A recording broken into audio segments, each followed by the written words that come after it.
Ya remaja segi banyakkan kan lin tengoi bun gerah ya dak peng udum sai. โอ้ตอนนี้ก็จะมาบรรยากาศเก็บจากลมไส้จะมาลื่นวันชื้นลายเป็ดลายเผาลายแขกลายคนเย็นจากด้านทอดอังเมืองรถสมรถเที่ยวเย็นไหนบนเรือมุ้ยจะลมไส้นี้ก็เชิญชวนมาญาติพี่น้อง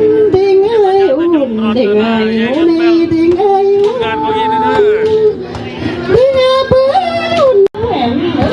พบอาณาที่ก็แนะนำเห็นในคณะจัดงานบุญของเขานี่แหละเป็นสมบูรณ์ที่ของเขานี่ก็ที่โคอริยได้กะเกียมเรื่องสถานที่ก็ถือว่าเปลี่ยสมควรแล้วก็เรื่องคณะดนตรีนี่ก็เพิ่มปีหนึ่งปีนี่เพิ่มดนตรีต้อยเกิงแล้วก็ยูนติงที่ว่าคณะดนตรี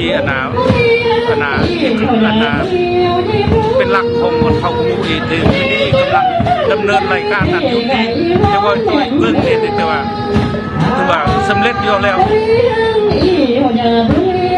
การเล่นปีกี้อีจีบันในลิ้นปงมะมือปีหนึ่งปีนี่เริ่มต้นนี่ตั้งแต่วันที่แต่ว่าอุ่นแล้วก็